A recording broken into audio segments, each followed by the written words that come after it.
Les portes de la foire artisanale de Guinée se sont refermées. Cette deuxième édition a été plutôt un succès, avec plus de 80 000 visites et 114 exposants. L'innovation était au rendez-vous et les artisans n'ont pas manqué de créativité.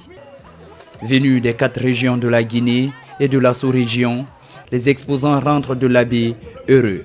Il y a eu beaucoup de changements puisque j'ai été à la première édition. Il y a une nette différence entre la première édition et la deuxième édition. Dans cette deuxième édition, il y a eu beaucoup de rénovation. L'organisation de ce marché artisanal n'a pas été un long fleuve tranquille. Les organisateurs ont gagné ce pari grâce à des crédits non formels. Les gens vont se demander, oui, vous faites des crédits, après, comment vous faites pour vous en sortir? C'est une question qui se pose. C'est pourquoi un peu, si vous voyez, la rentrée, on fait payer la rentrée. C'est sur cette rentrée également que ces recettes pourront rembourser les différentes dépenses.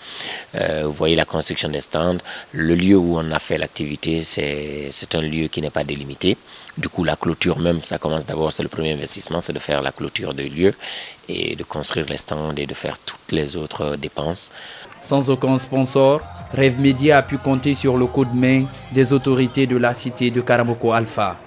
Cette foire, au début, avait pour vocation l'exposition d'objets d'art par nos braves artisans. Par l'intérêt qu'elle suscite, elle a embrassé plusieurs autres domaines de la culture et des relations internationales. La 3e édition de la foire artisanale de Guinée est prometteuse.